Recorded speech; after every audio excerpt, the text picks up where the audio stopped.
throw. One-on-one, Davis has it. Touchdown! Carolina wins! Carolina is the Coastal Division champion! Javonte Williams to the left of Howell. He'll send him out into the flat right side. Howell looking, standing tall, lets it go, man there! Touchdown! Touchdown, Carolina! The pistol, Jackson behind him. Hands off to Jackson, he tried a jump pass, and it's intercepted! Zack intercepts it! Holy cow, Carolina's gonna win! And off to Javonte Williams again, pops it to the left. Javonte leaps over a man, crosses the 50, trucks over a defender, spins by another. Goodness gracious, he's down to about the 15, and he did absolutely everything in one carry. Here's the shotgun snap to Aguilar. Drops back, pressure coming, Aguilar floats it up, incomplete! No flags! Head on back up the mountain! Carolina wins it in double overtime! Loftus out of the shotgun, throws to the end zone, incomplete! Incomplete! The bell belongs to us! Carolina wins it 47-45 in double overtime! Bernard fields it at the 26, heading to the far side. Gio at the 35. Gio, he's at the 50. No, he's not. Yes, he is. Gio is gonna take it for a touchdown.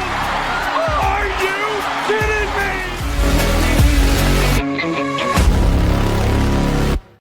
What's going on, guys? Welcome into another edition of the Heel Tough Blog podcast. It's your host, Anthony Pagnotta, here with you guys as always, and another recruiting edition of the podcast. Zach Hubbard riding alongside of me here this evening. And let's just get right into it, guys. Let's not waste a ton of time. There's going to be a couple of commitments that we talk about here on this edition of the podcast, but the most important one that we have to talk about is the commitment of Keeyun Chapman earlier today. This is a massive addition for Carolina on the 2026 recruiting trail. This was exactly what Carolina needed at the wide receiver position, considering the fact that Carolina, up to this point, they had two wide receiver commitments. There, are some people that believe that Jaden Jefferson is going to be, on the offensive side of the ball. There's other people that believe he'll be on the defensive side of the ball. So we got to figure that out.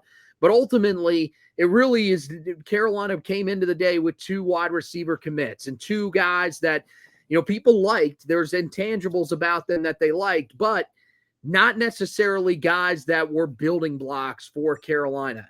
Now you've got a guy that's a headliner in this class, one of the best players in this class at the wide receiver position, and a guy that honestly I think fits exactly what Carolina is looking for in a number one receiver. And as I mentioned, Keeyun Chapman joins his brother Keeyun Chapman as well as his high school teammate Jamarian Gordon as guys who have committed to Carolina within the last week plus.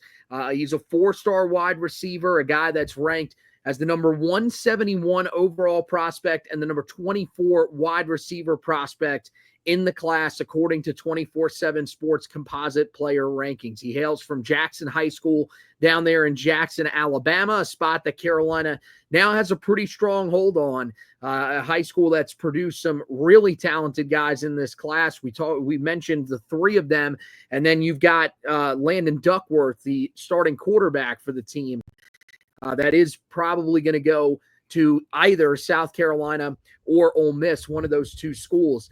This is a guy, though, that last year led the team in receiving, 51 catches for 1,322 yards and 19 touchdowns on the way to all-region honors and a 4A state title. The year prior, he hauled in just 18 passes, but did turn it into 546 yards and 9 touchdowns. So a dynamic player down the field, a guy that can do a lot of things after the catch as well. But the thing is that, this Zack is exactly the type of guy that Carolina needed in this class. They needed someone that really has the production to go along with the talent. And I think they've got that in Keeyun Chapman. Yeah, and I think this is something that fans have been waiting for a while. I mean, on a lot of these previous editions of the show, we've had fanfare for these guys, and we've been waiting for Chapman to commit for a number of days here. So it does feel a little bit deflated in terms of our excitement, but it really shouldn't be. I mean, North Carolina now has the top committed guy, at least per the 24/7 composite, added to their class here today. And it's a pretty amazing addition that we see here. Like you mentioned, has that production. That sort of is the first thing that comes off the page. I think 51 receptions, 1,300 yards, and double-digit touchdowns. This guy is a guy that produces at the high school level within the state of Alabama, an area that North Carolina has had some success, but not a traditional recruiting spot. And this is a guy that we've sort of been looking for. Okay, who are going to be the guys that are a little bit above what we've seen in terms of the sort of recruiting weight class of the past few years? What's that pop that you're going to get from getting this new coach, especially one with the pedigree that you have with a guy like Bill Belichick? And this may be one of those guys that we point to as one of those additions. Certainly slots in as sort of a building block, as a true number one kind of guy. And sort of what my belief is at this point of what they want to do with the wide receiver position, similar to what they did in New England with the Patriots, is you're going to have slot guys and you're going to have outside guys. The slot guys, of course, are going to be the ones making plays underneath, and then your outside guys are ones that you send vertically to catch 50-50 balls. And that's sort of what he thrives on at his size, being 6'4", 195 to 200 pounds, is, you can just throw it down the field vertically, and it is more likely than not that it's going to be caught for either a touchdown or a big gain. And it's obvious on film that that's something that he thrives at, is getting vertical, getting to the point of the attack and catching the football. Not really the shiftiest guy that you'd see, which is probably pretty consistent with a guy his size, but he gets going with a full head of steam forward, is really a force to be reckoned with. Looks physical running the football, which is not something that you always say about modern wide receivers. But yeah, I mean, this is a guy that you're going to build around on your roster, maybe from the time that he's a freshman, almost certainly from the time that he is, a sophomore redshirt freshman, as a guy that's likely to compete for one of those, spots in the two deep. So absolutely, this is a guy that we should look at as, hey, that's going to be a building block of your offensive attack. Yeah, I mean, to me, this is the best player that you've landed so far. And there are some other really good players in this class. Trayshawn Ruffin is one of those guys that really sticks out. Same thing with Xavier Griffin-Haynes and Travis Burgess as well. But when you talk about the production combining with the talent, it really feels like this is the guy that is at the top of the list right here. It's him, and maybe even his high school teammate. But I feel like for sure, he is the guy that's the headliner of this class so far. I mean, you look at him, and it varies which site you look on. But I always like to usually look at the Huddle site as the way to get the more up-to-date measurements. I mean, 24/7 Sports lists him at 6'4", 190 pounds. That's impressive in and of itself. Big frame, definitely a guy that can catch the ball down the field. If you throw up those 50-50 balls, he's going to go up and get them. That's exactly what you're looking for.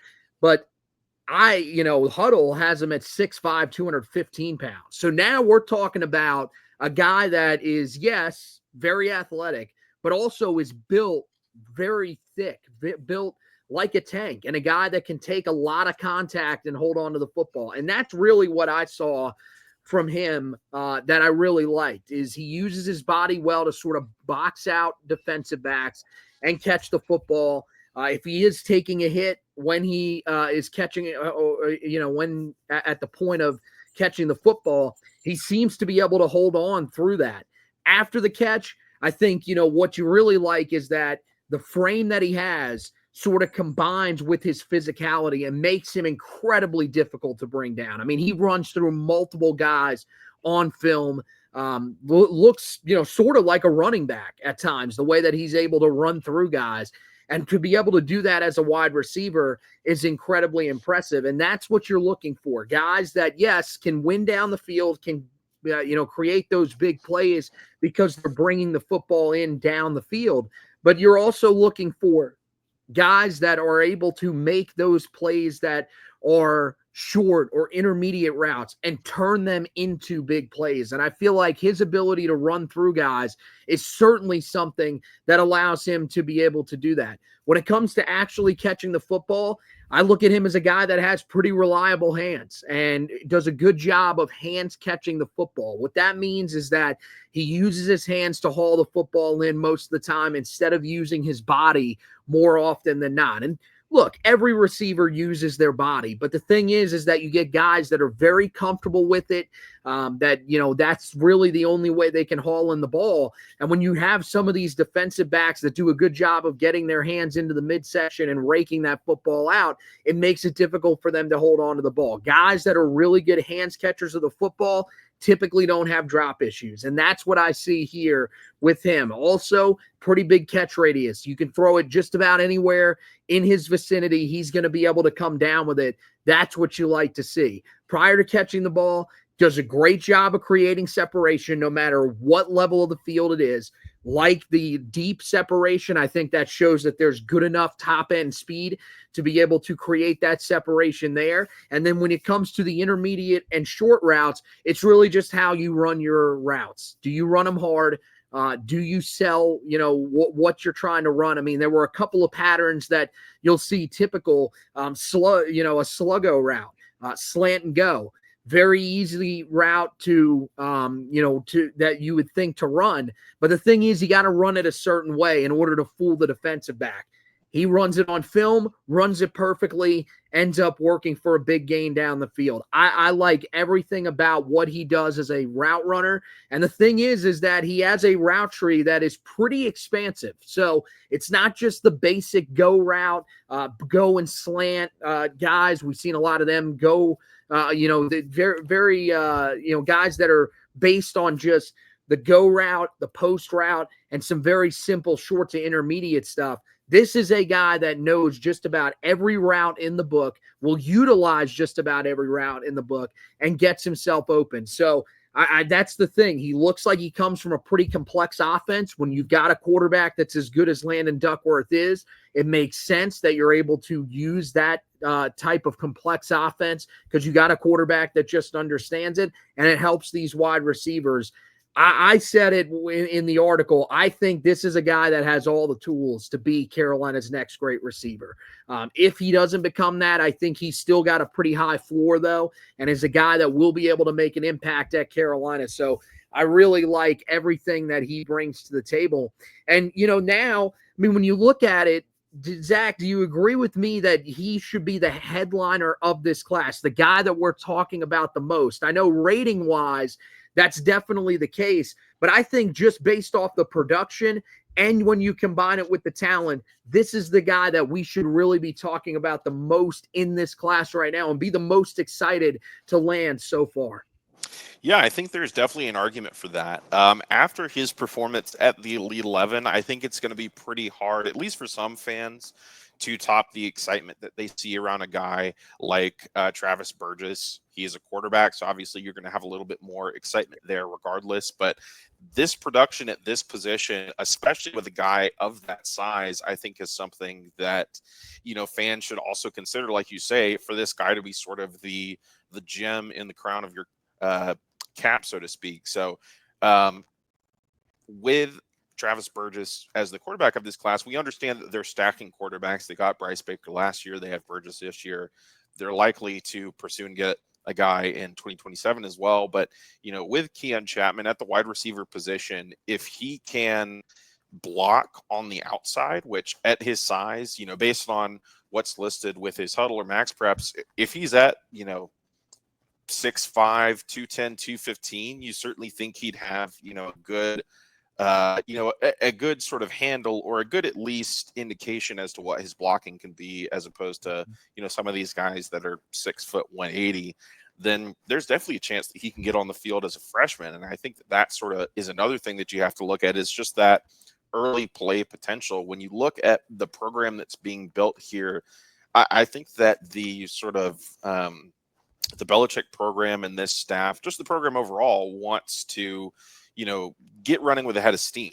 They're not trying to necessarily build for, year 3 or year 5. They want to get started now. And so we sort of see that in their portal pursuit. I think we see that in their high school pursuit as well. They're taking a lot of guys and just saying, if you're ready to come here and play football, we'll give you an opportunity to play football. So I sort of lean the way that you're looking at it, with him being a sort of being the headliner of this class, just because of that potential, that he's a guy that could be playing with, whoever the quarterback, whether that is another year of Gio Lopez or Bryce Baker or whoever. Mm-hmm. He could be a guy that we see on the field on Saturdays as early as, next fall. Yeah, I think the talent would definitely tell you yes. I think the big thing that you have to wonder is, what does this wide receiving core look like this year? If this group comes out, puts together a really strong year, it's going to be hard to see him overtaking a lot of those spots, because the thing is that you've only got one upperclassman. You've got one guy that has any sort of experience at this level. We know Kobe Paysour after next year will be gone, but where do they play him? Do they play him on the outside? Do they play him in the slot? That could also be a big part of freeing up room for Chapman to play. If he plays on the outside and there isn't anybody else that really steps up, well, then, okay, it makes a little bit of sense that Chapman can come in and make an immediate impact. If it's in the slot, that's not where Chapman's going to play. But I think he could become a part of that rotation next year. I think that's the thing that you're hoping for him, is that he shows enough to where he becomes a part of the rotation. But we've seen it, man. Extremely talented wide receivers, guys that we really like. One of the guys that I think is going to break out this year is Jordan Schiff. That's a guy that when we brought him in, we were talking here on this podcast about how excited we were, how this was a big-time guy. This could be someone that makes an impact early on, and it's taken him until his second year to get himself out there. But, with Chapman, I think he's a guy that, just based off the frame, there's not going to be anybody else that's really built like him on this roster. That's what's going to make him a little bit different and potentially allow him to get on the field. Now, the other thing that I wanted to ask around Chapman's commitment is, we talked about these headliners that Carolina's got, and we talked about Travis Burgess. We've mentioned Trayshawn Ruffin, Xavier Griffin-Haynes here, Jamarian Gordon, Amari Johnson also recommits to Carolina. I talked to you guys about that in the last edition of the podcast. But really, when you look at these guys, a lot of these commitments have been coming here recently. You're talking about of the guys, top guys that are committed, you've got, 5 of them that have committed to you within the last month. And so, the thing is that we were talking at one time about this class and about how they had a lot of guys that were committed. You did have a guy like Travis Burgess that you really liked, but was still a 3-star at the time. You did have Trayshawn Ruffin. They were just lacking those big names. Now it feels like they're starting to even that out a little bit. Is it perfect? Is this a class that I think is still, as some people have said and have left in the comments, will finish inside the top 10 in the country, inside the top 15? I don't know about that, but I do think, Zach, this staff has gone out, and after getting a lot of the depth pieces that you need to build these types of classes, now they've gone out and gotten the guys that are bringing in the headlines, and that will be the players that we see moving forward sooner rather than later. Yeah, absolutely. And I think depending on what period of time that you look, North Carolina typically recruits somewhere between 20 and 30, maybe 25 to 35. So, at least per 24/7 Sports, at their current standing, they're at 18 with 30 commits. So pretty big class. As we've discussed previously, the sort of general overview of recruiting, whether it be high school or portal, is they're not concerned with numbers here. And it really doesn't seem like they're super concerned with numbers per position. It's just they want to get guys that they like in here and let the chips fall where they may, because you have the portal where guys can move or be moved around, at those specific times. But we're starting to see sort of this movement, like you mentioned, of these higher rated guys in the top 500, which is sort of the metric we like to use here often enough, that have started to commit, which I think is pretty normal, at least in sort of the timeline that we've looked at within the past few years for recruiting. And that's not just at North Carolina. That's basically everywhere now, that, guys go on some visits on campus in the spring. A lot of times in the past, people would go to spring games, but we see over the country, a lot of those have sort of gone away to some degree. But then you take your official visits in June, you commit either in June, maybe late June, and then into early July. So this sort of, whether you want to call it a 4 to 6 week period of time we're still in, this is basically when the majority of your class everywhere gets committed and done. I think at least part of that is due to not only NIL, but the house settlement that it's been, a big point of discussion here for the last few weeks. I mean, now that you have, revenue sharing between schools and players, so you have sort of have an idea on paper as to what your number in. That's, going to be supplemented by an NIL in different places. But as college football has become more professionalized, that's something that I think kind of plays into the hands of Bill Belichick and the GM Michael Lombardi, that are used to working with a pseudo salary cap. In the NFL, it's a real salary cap. They're used to working with a spreadsheet. They're used to knowing, we have this for this position that we find value, or for this guy. So I think they're well equipped to recruit at this level. Top 10 still feels a little optimistic for me at this time, just based on what looks to be left on the board at this point. But I think right there between 15 and 20, that's, going over what is your historical average there. So I think that they're in a pretty good spot right now, especially for what is a sort of first-year recruiting class without any sort of is this program, what is this staff actually going to look like on Saturdays? What are their schemes going to look like? What's their playbook going to look like? We're still sort of trying to get some information on that based on context, but we really don't know. A lot of these kids don't know as well. So I think we're still in some wait and see mode with that, but I think they're doing pretty good for where they're at. And it's going to be dependent at least to some degree on, what does this fall look like, as we discussed, and what happens when you have something that you can really point to as we did that as an incentive kid to join up.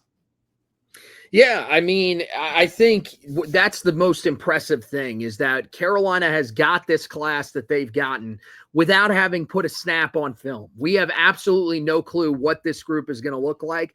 We have no clue what this scheme is actually like, because here's the issue. We haven't heard from Bill Belichick. We've heard nothing about who's playing well, who isn't, how they're adjusting their scheme. I mean, we've got a look at it, from the practice like a pro event, but even that, that was, some base model stuff. I would imagine they were probably pretty vanilla, because you want to make sure that nobody in the crowd is filming snaps, and it's hitting the internet, and all of a sudden there's someone that can pick up some sort of advantage. So I would imagine they were even playing it pretty safe in that event as well. So, I mean, to do that and still be one of the top teams in the country in terms of recruiting right now. I mean, sitting in 18th, I know a lot of people, there's people that are bugged by that. There's people that say that this should be a higher rated recruiting class than some of the ones that Mack Brown brought in. Mack Brown knew how to recruit. That's one of the things that you can't take away from Mack Brown. And if Bill Belichick's classes don't necessarily stack up to Mack Brown's at his best in terms of, ranking inside of the top 15, I don't think that's the worst thing, as long as these guys that are on the roster now are being developed. I love where this team is at. I love where how many guys they have brought in here. And for the most part, I mean, yeah, are there a few guys that, as someone who's a fan, I'm looking at and, at times maybe raising an eyebrow and saying, I wonder why exactly they took that guy. There's always going to be guys that you're going to question in this class. Would so-and-so have committed to us if they hadn't already taken this other guy? That's always going to happen. But I think for the most part, you go back to guys that have even been committed to the class for a while. A good example is a guy like Zion Smith or Anthony Hall. Those are two guys that I think if you look at the way that they play, they might not be the highest rated players on the interior of the offensive line. Those are both guys that I really like and I think are going to be key pieces moving forward. And now, you're starting to get some of those bigger names that have come along. And that's what I think is exciting. Those are the guys that you should be excited about. And there's still other guys that are going to make their decision, but that was something that you expected. They were going to get some of those baseline guys, those depth guys that didn't have necessarily the big offers, but are guys that value that offer from Carolina more than anybody else. Now it's okay. We're stacking on top of that with guys that we're competing against some of the best in the country. And that's the thing. When you're competing against some of those best teams in the country, it's really hard for you as a group that has yet to put anything on film to be able to compete with these guys. They just beat out Florida State for Keeyun Chapman. They beat out some really big name schools for Xavier and Griffin Haynes. Same thing, for Amari Johnson, although Mississippi State was really the biggest one they were trying to beat out. And then most importantly, they beat out Auburn to land their starting quarterback. They're beating out some big name schools. And the other thing to keep an eye on is that once they get into the season, and this could be in the other direction if they struggle, but once they get into the season, you never know who becomes a flip candidate for them and who we could be talking about in the middle of the season. So, plenty of guys that are still out there waiting on decisions. And I think that's, where we're going to turn next, because the bigger question that a lot of people have now is, okay, you've got the commitment from Keeyun Chapman. That's one of your standout wide receivers. Okay, where do you go now at wide receiver? There are still some big name guys that are out there, some guys that Carolina is definitely high on. Travis Johnson is the guy that I think is the most interesting. That is going to be a decision that we're going to get tomorrow. There were a lot of people after his official visit to Carolina that felt really positive about his chances to actually land with the Tar Heels. That optimism has sort of faded just a little bit here in the last few days. But I do think that there is still a chance that he can end up committing to Carolina. I know a lot of people believe that the mother, when she took the visit to campus, was really thrilled by what she saw. And if that is the case, we know that parents can definitely weigh heavy on some of the decisions of their children. But if Carolina doesn't land him, 6'3", 185 pounds, fits that outside receiver spot perfectly, then you get to a guy in Carnell Warren, who I think is another guy that Carolina is looking at and going to be willing to take. I wonder, even if they land Travis Johnson, if they would be willing to take him. He's another guy, 6'4" and a half, 195 pounds, according to 24/7 Sports. Only official visit was to Carolina. So he was a guy that was originally committed to Virginia Tech, backed off of that commitment. So I think one of these two guys is going to be in a Tar Heel uniform. And then the question is, okay, if you get one of those guys in a Tar Heel uniform, then what do you do about the slot? Is there anybody else that Carolina is still looking at in the slot? There, I looked at two guys in particular, guys that I think Carolina is still seriously considering. I do think that there's a chance that in-state slot receiver Deontay Neal is still a guy that Carolina is considering. They brought him on campus that final weekend before the dead period. But I think this is really down to C.J. Sadler, a guy who Carolina, I think, feels pretty good about, and then Walker Bryson, the brother of Coleman Bryson, who is currently on the team, was brought in through the transfer portal and a very dynamic player there as well. when you look at the wide receiver room now and where Carolina could go in this 2026 class, how do you feel about some of these guys that still have to make their decisions? And ultimately, do you believe, like I believe, that Carolina, I think, will land one more receiver on the outside, and I think we'll also bring in another slot receiver? Yeah, I would tend to agree that they're probably going to bring in one more outside guy and one more slot receiver. In Chapman, who we've discussed already, they have an outside guy, and then in the players that they had committed previously in Kamari Miles and Samarius Robertson, they have guys that maybe could fit either role, but probably lean more outside. So they at least want to have one of those slot guys, I think, if they can get them. In terms of what's already on campus, I mean, they have a pretty stacked, at least in terms of numbers, wide receiver room, and we think talent as well, but that remains to be seen here in the fall. They have what looks to be, I think, 14 scholarship wide receivers at the moment, and like you mentioned, only Kobe Paysauer is the one that has to leave. The others, we'll see. They brought in a number of guys in the transfer portal, so at least in the 85 scholarship days, we'd look at this position as one where they don't necessarily need to add more bodies, but it certainly seems like they're going to, or at least they have the opportunity to in that regard. At the outside spot, Travis Johnson, I believe, is committing tomorrow. It does look like Michigan has made a big push, though. Like we mentioned, it does appear that North Carolina is at least involved. So that's going to be one to continue to watch. And then also on the outside, Carnell Warren feels like a guy that is North Carolina's to lose at the moment. So we'll just have to wait and see what happens there with either guys based on what happens tomorrow. But then at the slot, it feels like it's probably going to be CJ Sadler. That's their selection over Walker Bryson. But he is from Detroit, Michigan. Michigan and Michigan State are right there. I don't think he's officially visited either one, but you never know with a guy that's that local, and especially one that is rated that high. I believe rated in the top 100 players in the country per 24/7 Sports Composite. So if they're able to get two of those, I think that would be great. I think if they'd be fine with one.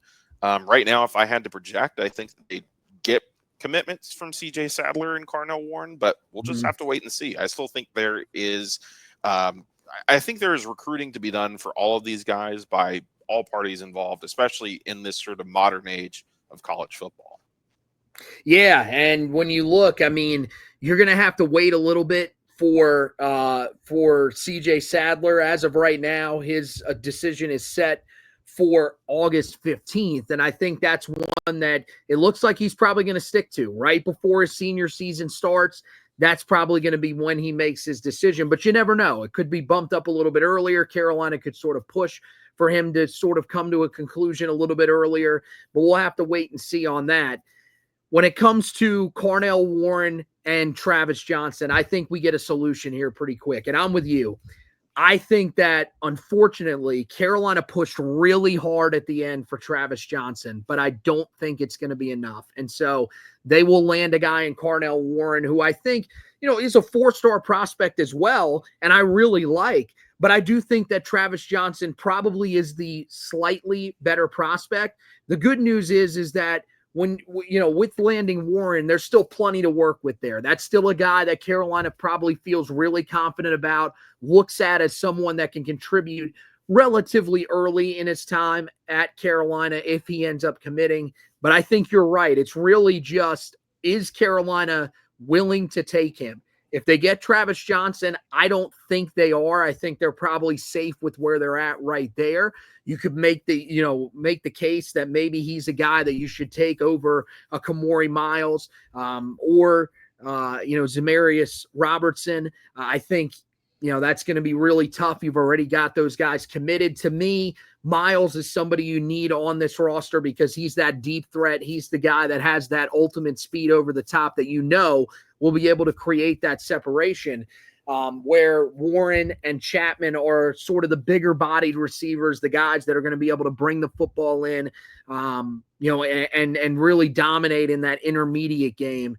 But I think it's really a good situation to be in. If you're Carolina, you've got this lined up. CJ Sadler is a guy that looks like, if he had to make his selection right now, he would probably be committing to Carolina.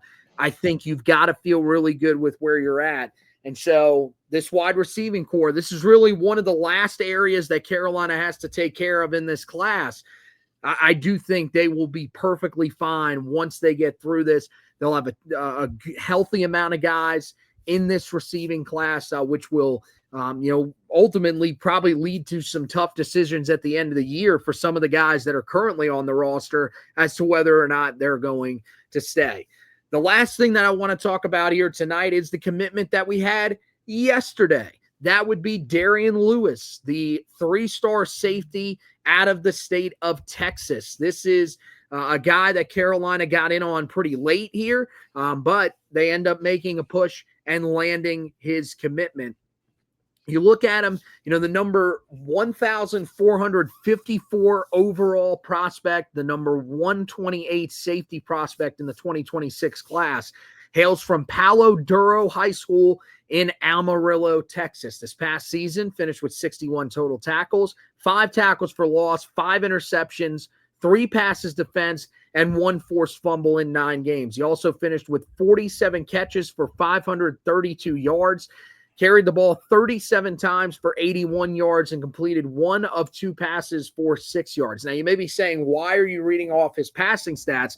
Well, that's because the year prior, he was the team's starting quarterback, where he completed 58.2% of his passes for 86 yards and posted an 8-to-8 touchdown interception ratio, while also running for 830 yards and 9 touchdowns. Now, the thing is that his stats, I think, are a bit misleading. When you go and watch his high school highlight film, this is a guy that probably ran for a lot more yards than he's being given credit for. The receiving yards may have been a little bit lower, but ultimately I think, he was a guy that they used all over the place. Definition of an athlete, a guy that literally can play just about anywhere on the field for you. The thing to me that's really weird about him is when you turn on his film, a lot of the highlights for a guy that was very clearly being recruited as a safety are on the offensive side of the ball. There's a lot of quarterback highlights. There's a lot of him with the football in his hands running or running after the catch. There's not a lot on the defensive side of the football. And, part of that, I don't know, maybe that shows you that he isn't necessarily the most involved player, but the clips that you see, you really like. I saw some clips of him as a run stopper, and I thought that was exactly the type of role that you could see for him. Loves playing in the box, being able to attack downhill in the running game. And here's the thing, he's a really strong tackler. I mean, that is a guy that knows how to wrap up, knows how to bring guys down to the ground. And, I think the other thing that he does really well that I really like is he does a good job of reading the quarterback's eyes. I do think that his interception numbers with 5, they are impressive, and I think he deserves credit for how well he plays the football. But I do think some of those numbers are a little bit skewed because some of the passes that he ends up intercepting are pretty poor passes. I mean, these are just poorly thrown balls that he ends up intercepting. You're not going to see nearly as many of those at the college level. How does he adjust? I just think, ultimately looking at him, Zach, it's really hard to get a feel as to what type of player he is because there's just not enough film on him. But I do think that there are some signs in there, some traits that you would look at and say gives him a chance to be a guy that comes in here and maybe surprises us over the next few years. Yeah, absolutely. And, in terms of his recruiting designation at the moment, he is being pursued. It does seem primarily as a safety. Most every sort of recruiting site lists him as that. So that seems to be what his long-term future is, depending on where you look between the recruiting sites. His subtle page, Max Preps, whatever, listed between 5'11" and 6 foot. So not a huge guy right now. Looks to be maybe a strong safety, but still sort of figuring out, how to play on that defensive side of the ball. I did also notice that his ability to play quarterback's eyes, I feel like that sort of comes from his background playing on the offense as a quarterback, especially a dual threat quarterback. He's able to, read feet, read eyes really well, which I thought was good. But I think sort of in terms of how I look at him right now, it is as an athlete. I think they see a guy here that is an athlete pure and simple, and their concern is we're going to get him on campus. We'll probably start him here, but we'll figure out, once we do a few things with him, sort of where his spot's going to be. And I think that's the case for a number of guys in this class, but I think that's especially true here. When I look at the film, like you mentioned, there's a lot of offense on there. So I look at him playing quarterback. I look at him running the ball as a sophomore, ran for almost 900 yards from the quarterback position. And he looks like a guy that, maybe he starts at safety and then he moves to running back, or maybe, he is a safety that's really good on special teams. So I think there's some options there. He overall, though, appears to be a guy that they are looking to come in and figure out what he can do and develop, which is something that we've said for a number of guys that have been brought in this class. I would not describe him as a finished product, but that is more often the case with a number of these guys that they're bringing in the class, especially with the numbers that they're bringing in. When you have a class that is, sitting at 30 right now and still has a number of these guys on the board, at least some portion of your class is going to be these sort of guys that are, hey, they're really good athletes at their high school, but we don't know what they're going to be as football players as of yet. So I think that's something that fans and people that follow recruiting are just going to have to get used to, especially with class sizes of this magnitude. Yeah, and I think this is one of those guys that you pick up because he's 6'1", he's 200 pounds, and as you said, he's just an athlete. He's a guy that plays everywhere, and I love him on special teams. I thought the ability as a returner was tremendous. We talked about how good of a tackler he is. That's something that can always show up that allow you to get on the field early in your time on campus. I think that's something that you could see from him as well. I like a lot of what you see from him. It's just, yes, you have to figure out where exactly you're going to play him. I would be stunned if they play him on the offensive side of the ball, especially because I think the position that he would end up playing is wide receiver. So I think they want him to be a safety, but maybe it's just going to take some time for them to teach him everything that he needs to know to play that safety spot. And I'm with you. I like him better as a strong safety because I like him in the box. I think he's really effective in there. I think he's certainly a good run defender, and really that's when he's at his best, is when he's playing downhill. He's just a guy that I think you brought him in because this will allow you, if you don't believe that a guy like Julian Burns is ultimately going to be a safety. If you look at him, you say, look, we love everything that he does. We love how physical he is, how well he gets downhill. We want him to be a linebacker. Okay, well, then it's going to be Darien Lewis, who's back there as a little bit of added depth in this class. So I think that's also part of the reason that they picked him up, is because we don't know what Julian Burns is. We still got to figure out exactly what he is. But, there are a lot of guys, that are versatile in this room. This defensive back room, we saw when they added Amari Johnson back to the class. I think that's a guy that can play at either safety or corner. I do believe that Jamarian Gordon is a guy that can play either one of those and be very successful at it. So I like the mix that Carolina has in that room. There is some really talented guys, some guys that are clearly going to make an effect in that room. And then there's some other guys that are developmental, but that I think have some of the traits that you're looking for. And we've talked about it. These classes that Bill Belichick is going to put together, there are going to be a lot of them that are built on traits. A lot of the guys in the class are going to be guys that they look at. They say, these are things that we can't really teach you. And then we just want to get you into our system, and we can teach you everything that we need to be able to develop you into a good player. That's what's different from the way that Mack Brown recruited. Mack Brown and his staff, the goal and objective was to recruit as much talent as possible and hope that the talent would really translate over to the college level. It didn't necessarily. Now you're looking at a guy who's wanting his staff to develop guys a little bit more. So I think that's why you're seeing some of the guys that they're landing.